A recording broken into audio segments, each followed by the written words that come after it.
Good morning students. आज हम lesson 14 पानी और रसगुल्ले पढ़ाएंगे। क्लास 4th लेसन 14 पानी और रसगुल्ले। देखिए, आप लोग को पता होगा कि जल ही जीवन है।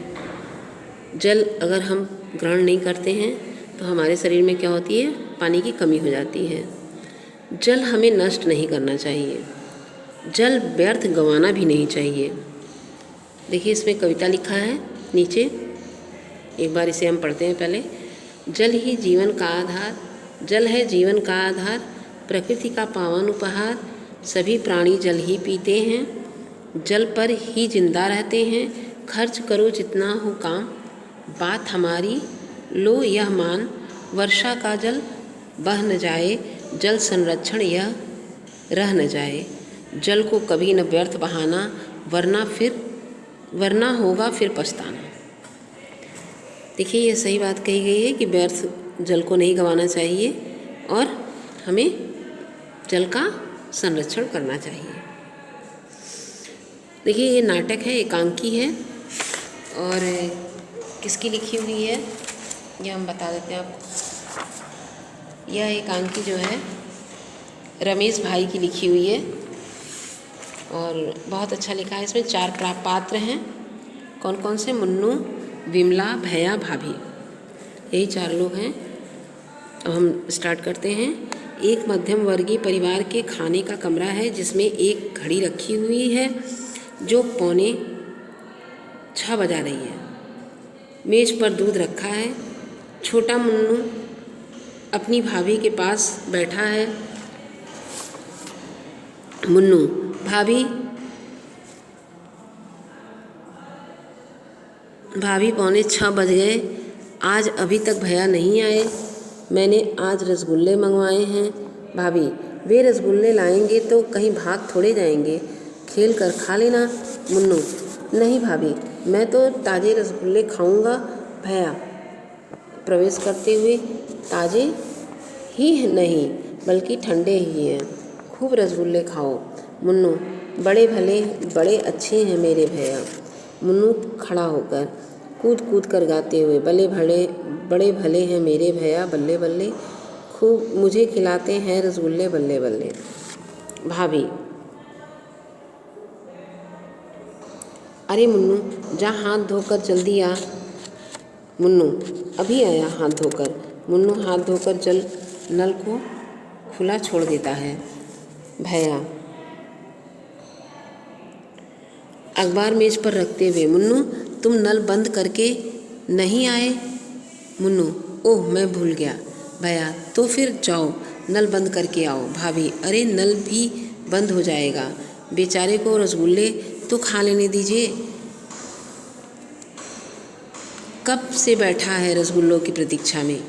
भैया, जहाँ इतनी देर प्रतीक्षा की वहाँ कुछ मिनट और सही। भाभी मुन्नू की तरफ रसगुल्लों की प्लेट बढ़ाते हुए, आज 10-20 मिनट नल खुला रह जाएगा तो क्या बिगड़ जाएगा। भैया, नहीं, जाओ पहले नल बंद करके आओ। मुन्नू नल बंद करके आता है। मुन्नू,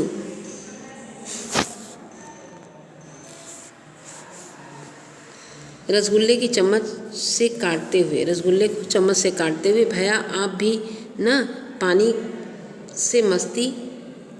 से सस्ती और क्या चीज़ है। भैया, नहीं मुन्नू, यही तो तुम्हारी भूल है। पानी राष्ट्रीय धन है, हमको जरा भी बर्बाद करना राष्ट्रीय अपराध है। हमें इसे बर्बाद करना राष्ट्रीय अपराध है। मुन्नू आश्चर्य से, राष्ट्रीय अपराध, वह कैसे। भैया, जो समझो मुन्नू, कभी तुम नल खुला छोड़ आए, कभी विमला और कभी नौकर ने यह भूल की। इस तरह यदि नल 1 घंटा प्रतिदिन खुला रहा तो जानते हो कितना पानी बह जाएगा, वर्ष भर में 15,000 गैलन।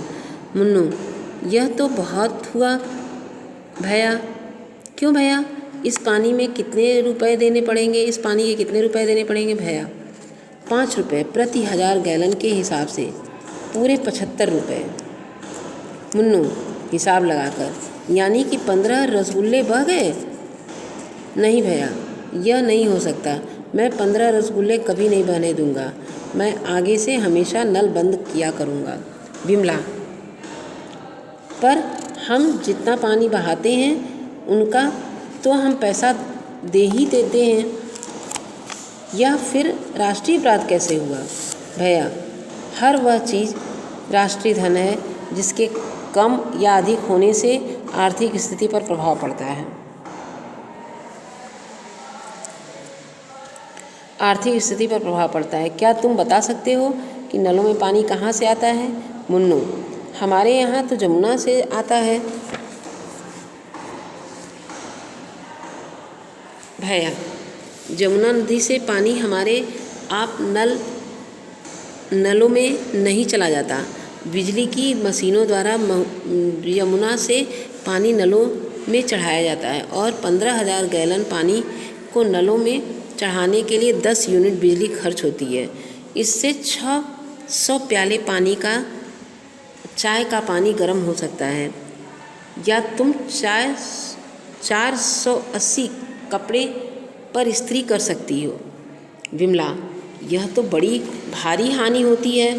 भैया, यह हानि इसलिए और भी अखरती है कि हमारे देश में बिजली की बड़ी कमी है। यदि हम किसी भी प्रकार से बिजली को नष्ट करते हैं तो इसका अर्थ है कि हम देश के बढ़ते हुए उत्पादन को रोकते हैं। देश के बढ़ते हुए उत्पादन को कैसे रोकते हैं? जो बिजली हमने नष्ट कर दी उसके स्थान पर धोबी ने कोयले को काम में ले लिया। यह कोयला यदि बच जाता है तो उसे किसान जला देते हैं। इससे वह गोबर बच जाता है, उसे किसान जला डालते हैं। मुन्नू, और उसकी खाद से किसान अधिक अन्न उपजाता है। यही कहना चाहते हैं ना भैया? अब समझा कि बिजली पानी कितनी कीमती राष्ट्रीय धन है। भैया, चलो समझ तो गए, अब खूब छक्कर रसगुल्ले खाओ। मुन्नू, रसगुल्ले बाद में खाऊंगा, बराबर के कमरे में पंखा चल रहा है, पहले यह बंद कर लूँ। विमला, अरे बातों बातों में मैं हीटर बंद करने की आदत नहीं रही, मुझे बंद करने की आदत ही नहीं रही मुझे। भैया, खड़े होकर, हम सबको राष्ट्रीय धन का ठीक से प्रयोग करना ही चाहिए। पर्दा गिरता है। इस तरह ये किसकी लिखी हुई है? यह रमेश भाई की लिखी हुई है। शब्दार्थ हम लोग देखते हैं। प्रतीक्षा, इंतजार, यूनिट, बिजली नापने की इकाई, राष्ट्रीय धन, राष्ट्र का धन, हानि, नुकसान। उचित विकल्प पर सही का निशान लगाओ। भैया मुन्नू के लिए क्या लाने गए हैं? लाए थे भैया मुन्नू के लिए क्या लाए थे? रसगुल्ले। मुन्नू ने क्या बंद नहीं किया? नल। उत्तर है नल बंद नहीं किया। भैया ने पानी को क्या बतलाया? राष्ट्रीय धन बतलाया। भैया ने पानी को राष्ट्रीय धन बतलाया। प्रश्न के उत्तर लिखिए। भैया के रसगुल्ले लाने पर मुन्नू क्या गा रहा था? मुन्नू गा रहा था, उत्तर है कि बड़े भले हैं मेरे भैया बल्ले बल्ले। ख है, यदि एक नल प्रतिदिन 1 घंटा खुले रहे तो कितना पानी खर्च हो जाएगा? देखिए, वर्ष भर में 15,000 गैलन पानी बह जाएगा।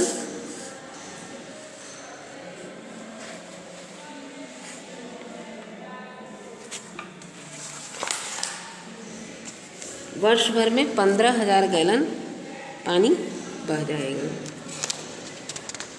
ये क्लियर हुआ?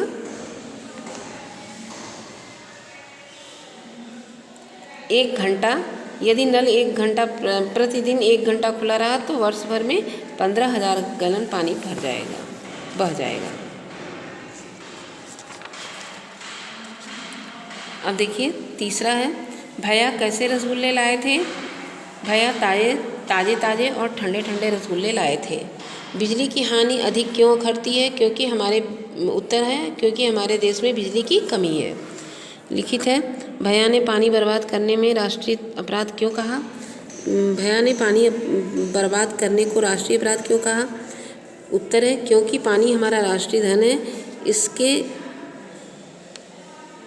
कम या अधिक होने से देश की आर्थिक स्थिति पर प्रभाव पड़ता है। यमुना पानी से क्वेश्चन है, पानी यमुना से घर तक कैसे पहुंचाया जाता है? उत्तर है बिजली की मशीनों द्वारा यमुना से पानी नलों तक चढ़ाकर घरों तक पहुंचाया जाता है। नलों से चढ़ाकर घरों तक पहुंचाया जाता है। नलों में चढ़ाकर, यमुना से पानी नलों में चढ़ाकर घरों तक पहुंचाया जाता है।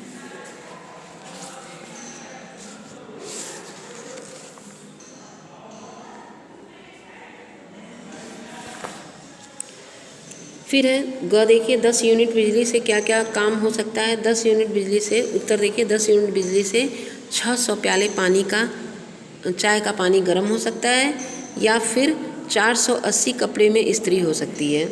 घ है बिजली नष्ट करके हम देश के उत्पादन को कैसे रोक सकते हैं?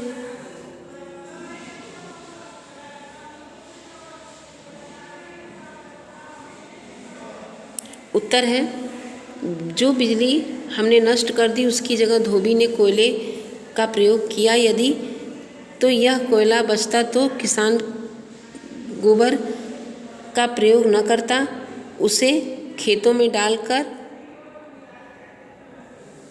अधिक अन्न उपजाता। अंग जल ही जीवन है, इस विषय में 2 पंक्ति लिखिए। अर्थात जल के बिना हम जीवित नहीं रह सकते। उत्तर है जल के बिना हम जीवित नहीं रह सकते।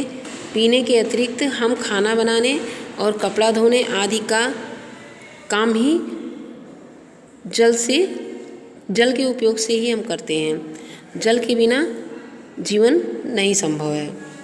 अर्थ है नीचे तीसरे का अर्थ देखिए, वे रसगुल्ले लाएंगे तो कहीं भाग थोड़े जाएंगे। रसगुल्ले के आने पर,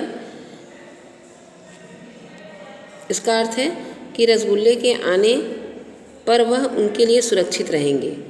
पानी राष्ट्रीय धन है, इसका अर्थ है संसाधन खर्च करके सरकार पानी हमारे घरों तक पहुंचाती है। ग है यानी कि 15 रसगुल्ले बह गए। 1 घंटे पानी खुला रहे तो 75 रुपये बर्बाद होंगे साल में। अर्थ है 1 घंटे पानी खुला रहे तो साल में 75 रुपये बर्बाद होंगे। इस प्रकार देखिए शब्दों की सीढ़ी लगी है, इसे पढ़ लीजिए। और आगे है शब्द के जोड़े, युग्म जोड़े बनाएं। विपरीतार्थक शब्द देखिए नीचे लिखा है, विपरीत अर्थ वाले जोड़े को उचित स्थान पर लिखिए। जैसे रुपया पैसा, आस पास, आधा अधूरा, भाग दौड़, अच्छा बुरा, सही गलत, सर्दी गर्मी, हंसना रोना। और यहाँ देखिए तीसरे में है भाववाचक संज्ञा बनाना है। बच्चा बचपन, बच्चा बचपन, इंसान इंसानियत, अपना अपनापन, ईमानदार ईमानदारी, हंसना हंसी, मित्र मित्रता। अब देखिए इसमें सही गलत पर निशान लगाओ। कौन सा सही है इसमें? मुन्नू नल बंद मुन्नू आओ करके, मुन्नू नल बंद करके आओ, ये सही है क में। ख में तीसरा सही है, पानी बर्बाद करना राष्ट्रीय अपराध है। अब देखिए इसमें है पांचवा है, निम्नलिखित वाक्यों को पढ़कर उनके काल पहचान कर लिखिए। मैं ताज़े ताज़े रसगुल्ले खाऊंगा, भविष्यत काल है। ख है वह रसगुल्लों की प्रतीक्षा कर रहा है, वर्तमान काल है। ग वह बहुत देर से वहाँ बैठा है था, वह बहुत देर से वहाँ बैठा था, भूतकाल। घ मैं 15 रसगुल्ले कभी नहीं बहने दूंगा, ये भविष्यत काल है। Thank you class.